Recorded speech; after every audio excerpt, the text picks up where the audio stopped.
أعوذ بالله السميع العليم من الشيطان الرجيم بسم الله الرحمن الرحيم. Chapitre 89. Des mosquées qui se trouvaient sur les routes conduisant à Médine et des divers endroits où le prophète fit la prière. Moussa ibn Uqba a dit: J'ai vu Salim ibn Abdallah rechercher certains endroits de la route pour y prier. Il rapportait que son père faisait également la prière en ces endroits, parce qu'il avait vu le prophète alayhi salatu wassalam prier sur ces divers points. Nafi' rapporte que Ibn Umar faisait également la prière en ces mêmes endroits. Comme, ajouta Moussa, j'interrogeais là-dessus Salim, je sus qu'il était d'accord avec Nafi' sur tous les emplacements, sauf un sur lequel il différait, l'oratoire de Sharaf al-Rawha. D'après Abdallah ibn Umar, l'envoyé de Dieu alayhi salatu wassalam campait à Dhu el-Hulayfa quand il faisait le pèlerinage privé. Et lors de son pèlerinage de l'adieu, il campait sous un mimosa à l'endroit qu'occupe la mosquée qui est à Dhu el-Hulayfa.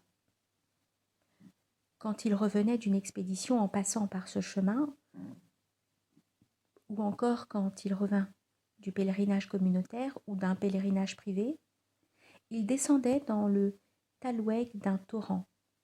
Et quand il remontait sur l'autre rive qui bordait le torrent à l'est, il faisait agenouiller sa chamelle sur la grève qui se trouvait en cet endroit, et il y faisait une halte jusqu'au matin. Cet endroit n'était pas celui où est l'oratoire situé sur un rocher, ni sur les roches élevées au-dessus desquelles se trouve l'oratoire. Il y avait là un lit de torrent, au fond duquel étaient des amas de sable.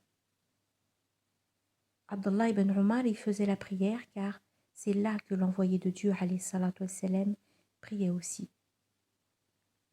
Le torrent charriant la grève dans ce lit finit par combler l'endroit où Abdallah faisait sa prière. 485. Abdallah ibn Umar rapporte que le prophète alayhi salatu wassalam faisait la prière au petit oratoire qui se trouve en deçà de la mosquée de Sharaf al-Rawha. Abdallah faisait connaître l'endroit où le prophète alayhi salatu wassalam avait prié en disant: Là, à ta droite, lorsque tu te tiens debout dans la mosquée pour faire ta prière. Cette mosquée est sur le bord droit de la route quand on se dirige vers la Mecque, à un jet de pierre de la grande mosquée ou d'une distance approchante. Ibn Umar faisait la prière vers la dune de sable qui est à l'extrémité de Ar-Rawha. L'extrémité de cette dune aboutit au bord de la route en deçà de la mosquée qui se trouve entre elle et l'extrémité de Ar-Rawha quand on va du côté de la Mecque. On a bâti en cet endroit une mosquée, mais Abdallah ibn Umar n'y fit jamais la prière. Il laissait cet endroit sur sa gauche et en arrière de lui. Il priait devant la mosquée, sur la dune elle-même. Abdallah, quand il partait de Ar-Rawha, ne faisait la prière de midi que lorsqu'il était arrivé en cet endroit, et c'est alors seulement qu'il la faisait. S'il revenait de la Mecque et qu'il passa en cet endroit un peu avant l'heure de la prière de l'aube, ou vers la fin de l'aurore, il y faisait halte pour y faire la prière de l'aube. Abdallah rapporte que le prophète alayhi salatu wassalam campait sous un énorme acacia en deçà de Ar-Rawaiha, à gauche de la route en lui faisant face, dans le fond d'une plaine avant de déboucher sur une hauteur à un peu moins de 2 miles de la poste de Ar-Rawaiha. Cet acacia, qui avait eu son sommet brisé, s'était recourbé sur sa partie moyenne. Il était debout sur sa tige qui était envahie par de grandes masses de sable. Abdallah ibn Umar a rapporté que le prophète alayhi salatu wassalam fit la prière à l'extrémité d'une grande colline située en arrière d'El-Harj, quand on a vu du côté de la chaîne des montagnes. Près de cet oratoire, il y a 2 ou 3 tombeaux formés de pierres de taille et se trouvant à la droite de la route, près des rochers de la route et au milieu de ces rochers. Abdallah partait d'El-Harj au moment de la grande chaleur, quand le soleil commençait à décliner, et faisait la prière de midi dans cet oratoire. Abdallah ibn Umar rapporte que l'envoyé de Dieu, alayhi salatu wassalam, campait auprès d'acacias situés à gauche du chemin, dans le lit d'un torrent en deçà de Harsha. Ce lit de torrent est contigu à l'extrémité de Harsha et il est séparé de la route par la distance d'une portée de flèche. Abdallah priait auprès de l'acacia qui est le plus rapproché de la route et qui est plus élevé que les acacias voisins. Abdallah ibn Umar rapporte que le prophète alayhi salatu wassalam campait dans le torrent qui est le plus rapproché de Mar al-Zahran, faisant face à Médine quand on descend de As-Safrawat. Il campait dans le fond de ce torrent à gauche de la route quand vous allez du côté de la Mecque. Entre la route et l'endroit où campait l'envoyé de Dieu, alayhi salatu wassalam, il n'y avait que la distance d'un jet de pierre. Abdallah ibn Umar rapporte que le prophète alayhi salatu wassalam campait à Dhut Tawa.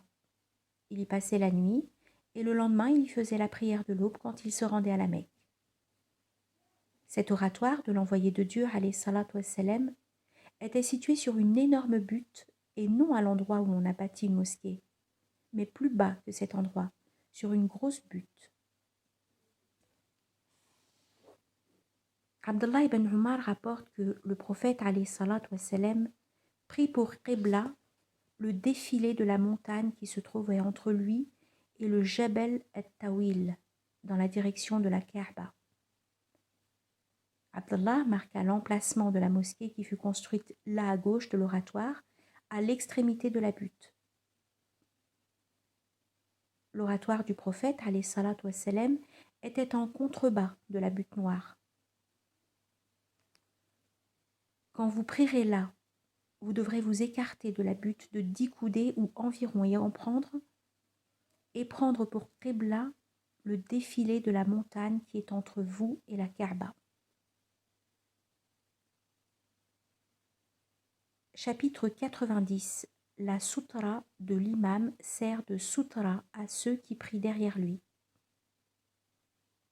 Abdallah ibn Abbas a dit: à l'époque où j'approchais de l'âge de la puberté, je m'avançai un jour monté sur une ânesse.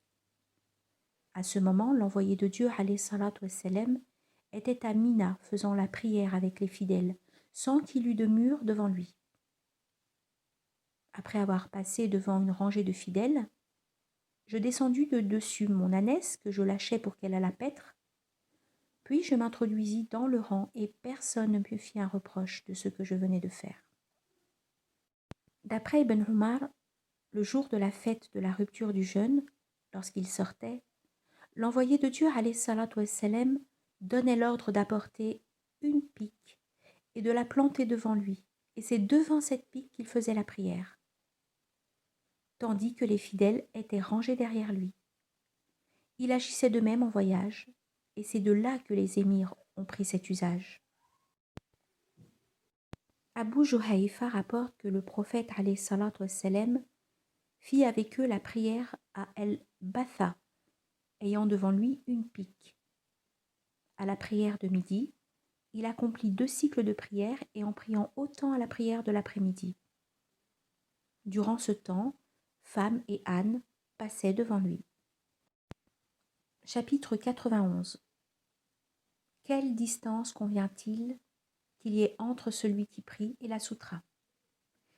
D'après celle entre l'endroit où priait l'envoyé de Dieu alayhi salatu wassalam et le mur formant la soutra, il y avait la distance nécessaire au passage d'un mouton.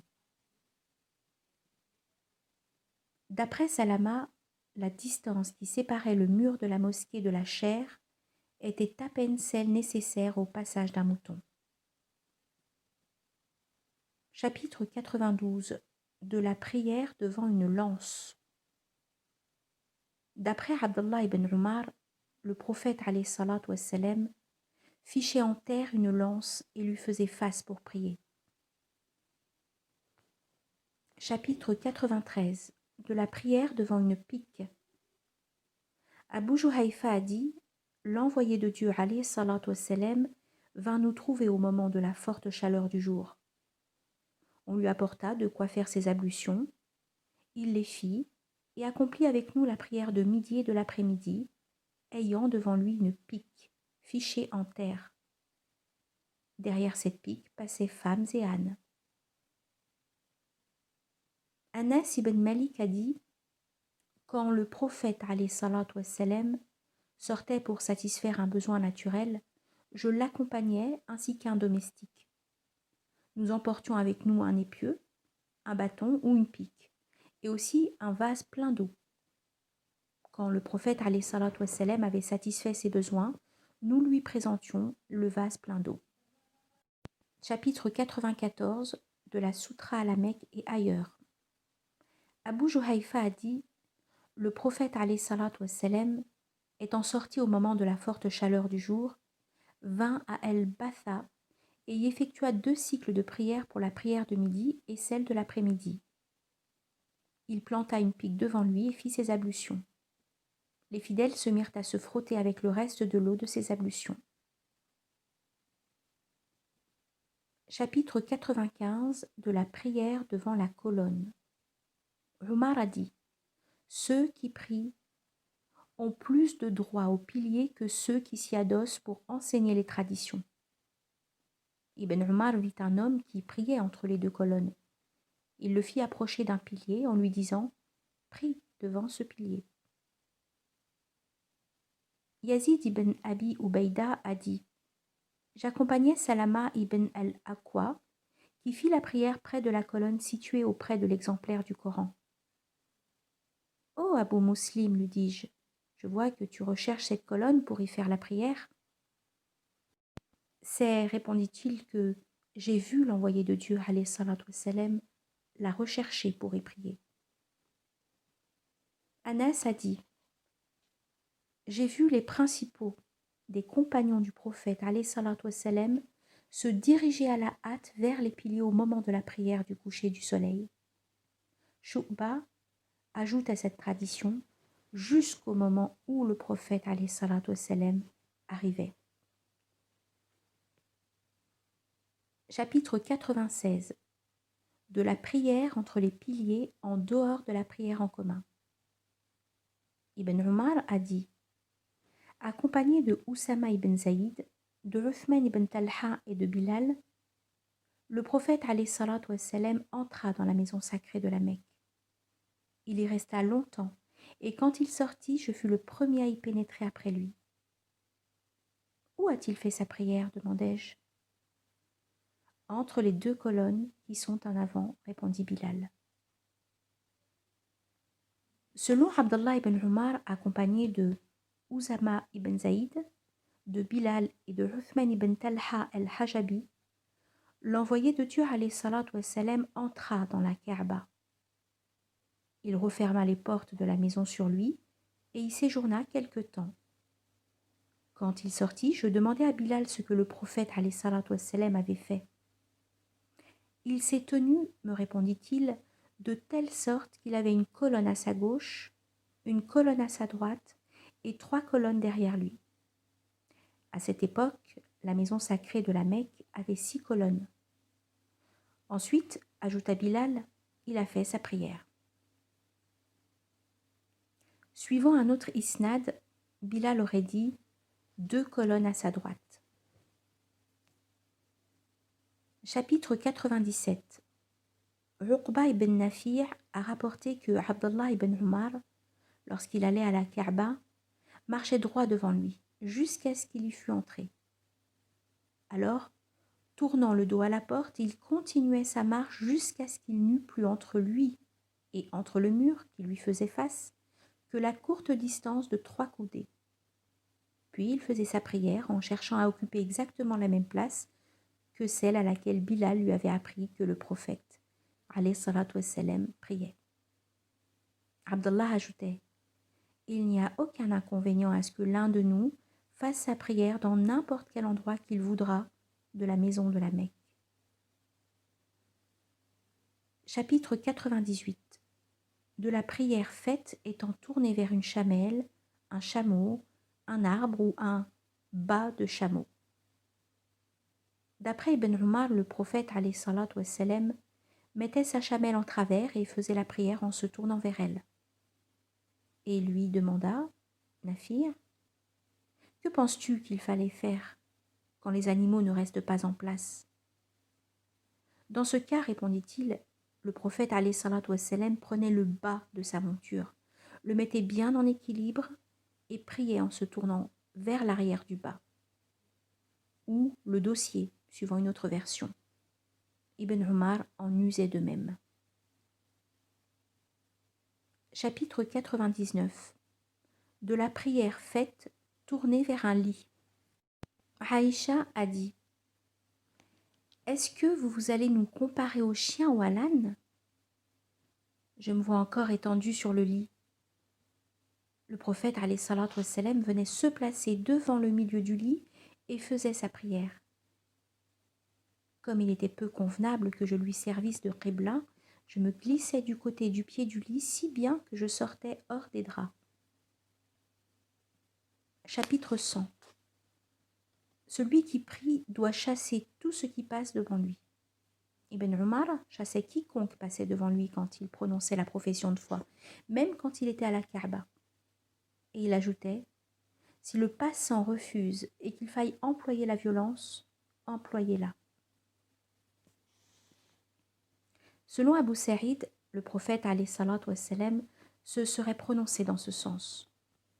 Abu Salih as-Samman a dit: j'ai vu Abu Sa'id al-Khudri un jour de vendredi faire sa prière devant quelque chose qui le séparait de la foule. Un jeune homme des Banu Abi Mu'ayt, ayant voulu passer devant lui, Abu Sa'id lui donna une poussée en pleine poitrine.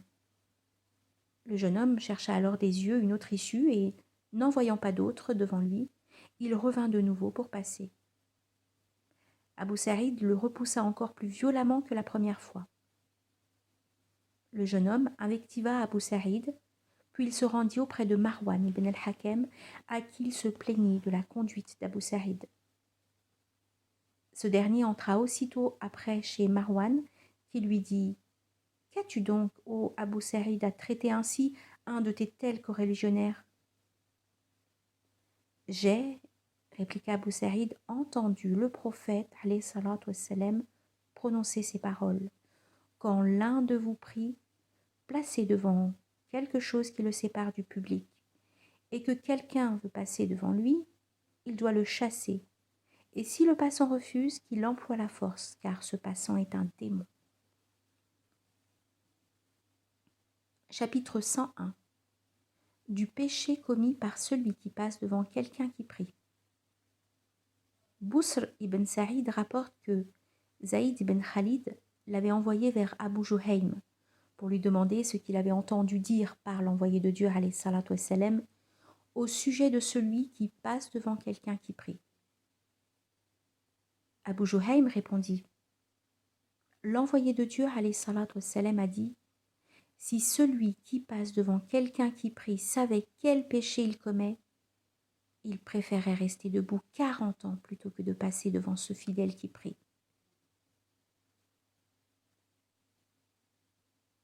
Abu Nadr ajoute: j'ignore s'il a dit 40 jours, 40 mois ou 40 ans. Chapitre 102. De celui qui se tient en face de quelqu'un qui fait sa prière. Uthman était offusqué que quelqu'un se tînt en face de lui quand il priait, quand cela le distrayait de sa prière, mais non si cela ne l'en distrayait pas. Zaïd ibn Thabit a dit: je ne prends point garde à cela, car l'homme ne saurait interrompre la prière d'un autre homme. D'après Aïcha, on parla devant elle de ce qui pouvait interrompre la prière. Et comme on citait le chien, l'âne et la femme, elle s'écria: alors vous nous mettez au même rang que les chiens? Eh bien, j'ai vu le prophète alayhi salatu wassalam faire sa prière pendant que j'étais placée entre lui et la Qibla. J'étais couchée à ce moment, et comme j'avais un besoin à satisfaire, il m'a répugné de me trouver devant le prophète alayhi salatu wassalam, et je me suis glissée hors du lit. Chapitre 103. De la prière faite derrière quelqu'un qui dort. Aïcha dit, le prophète alayhi salatu wassalam faisait sa prière pendant que j'étais couchée étendue en travers sur son lit. Quand il voulait faire un cycle de prière impair, il me réveillait et je la faisais avec lui. Chapitre 104. De la prière surérogatoire derrière une femme. Aïcha, la femme du prophète, alayhi salatu wassalam, a dit « Je couchais devant l'envoyé de Dieu, alayhi salatu wassalam, mes pieds, dans la direction de sa qibla. Quand il se prosternait, il me touchait légèrement et je ramenais mes pieds vers moi. Lorsqu'il se relevait, je les allongeais de nouveau.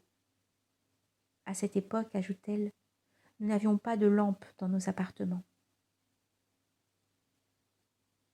Chapitre 105. De celui qui prétend que rien n'interrompt la prière. Aïcha rapporte qu'on parlait devant elle de ce qui interrompt la prière. Chien, âne, femme. Vous nous assimilez, s'écria-t-elle, à des ânes et à des chiens? Par Dieu, j'ai vu le prophète alayhi salatu wassalam faire la prière tandis que j'étais sur le lit, placé entre lui et la qibla, et étendu. Puis comme j'avais envie de satisfaire un besoin et que je redoutais en me mettant sur mon séant d'incommoder le prophète, alayhi salatu wassalam, je me glissais hors du lit du côté du pied du lit. Ibn Shihab rapporte qu'il demanda à son oncle paternel si quelque chose pouvait interrompre la prière, et que celui-ci lui répondit que rien ne l'interrompait. Aïcha, la femme du prophète, alayhi salatu wassalam, a dit « L'envoyé de Dieu, alayhi salatu wassalam, se levait la nuit pour prier et faisait sa prière, bien que je fusse couchée en travers, entre lui et la qibla, sur le lit où il recevait ses femmes. » Chapitre 106. De celui qui fait sa prière en portant une petite fille sur ses épaules. D'après Abu Qatada el-Ansari, l'envoyé de Dieu alayhi salatu wassalam faisait sa prière tout en portant Umama, fille de Zaynab, fille de l'envoyé de Dieu alayhi salatu wassalam. Et d'après Abu el-As ibn al-Rabi', ibn Abd Shams, quand il se prosternait, il déposait l'enfant à terre et la reprenait quand il se relevait. Chapitre 107. De celui qui prie tourné vers un lit où il y a une femme ayant ses menstrues. Maïmouna bint al-Harith a dit « Mon lit était à côté de l'endroit où le prophète alayhi salatu wassalam faisait sa prière. Parfois, son vêtement retombait sur moi bien que je fusse dans mon lit. » Maïmouna disait « Le prophète alayhi salatu wassalam faisait sa prière pendant que j'étais couchée à côté de lui. Quand il se prosternait, son manteau m'atteignait alors que j'avais mes menstrues. » Chapitre 108. Au moment de la prosternation, le fidèle peut-il faire un signe d'intelligence à sa femme afin qu'il puisse se prosterner? Aïcha dit « Combien c'est mal de nous assimiler aux chiens et à l'âne. Moi, j'ai vu l'envoyé de Dieu alayhi salatu wassalam prier tandis que j'étais étendue entre lui et la qibla. Quand il voulait se prosterner, il me touchait les deux pieds et je les retirais aussitôt par-devers moi. » Chapitre 109. De la femme qui enlève quelque impureté de dessus celui qui est en train de prier. Abdullah ibn Mas'ud a dit « Pendant que l'envoyé de Dieu alayhi salatu wassalam debout faisait la prière dans la Kaaba et que le groupe des Qurayshites tenait une de ces réunions, l'un des Qurayshites se mit à dire « Eh, voyez donc l'ostentation de cet homme. Quel est celui d'entre vous qui voudra aller à l'abattoir des Banu Intel, y prendre des tripailles, du sang, des membranes de fœtus, les apporter ici et ensuite attendre que cet homme se prosterne pour lui mettre le tout sur les épaules? » Et le plus misérable d'entre eux se décida à le faire. Et au moment où l'envoyé de Dieu, alayhi salatu wassalam, se prosterna, il lui déposa ses débris sur les épaules. Comme le prophète, alayhi salatu wassalam, était prosterné, les Qurayshites se mirent à rire, au point qu'ils se cognaient les uns contre les autres à force de rire. Quelqu'un alla aussitôt prévenir Fatima, qui était alors une toute jeune fille. Elle arriva en courant, et le prophète, alayhi salatu wassalam, resta prosterné jusqu'au moment où elle le débarrassa de ses immondices. Cela fait, elle se tourna vers les Qurayshites et les invectiva. Quand l'envoyé de Dieu, alayhi salatu wassalam, eut terminé sa prière, il s'écria: « Ô mon Dieu, à toi les Qurayshites! Ô mon Dieu, à toi les Qurayshites! Ô mon Dieu, à toi les Qurayshites! » Ensuite, il en désigna nominativement quelques-uns et dit: « Ô mon Dieu, à toi Amr ibn Hisham, Utba ibn Rabi'a, Shayba ibn Rabi'a, Al-Walid ibn Utba, Umayya ibn Khalaf, Uqba ibn Abi Mu'ayt et Umara ibn al-Walid. » Abdallah ajoute: « J'ai vu tous ces gens-là étendus morts le jour de la bataille de Badr. On traîna leur corps jusqu'au puits, dit Khalib Badr. » L'envoyé de Dieu, alayhi salatu wassalam, dit alors: « Poursuis de ta malédiction les hommes du puits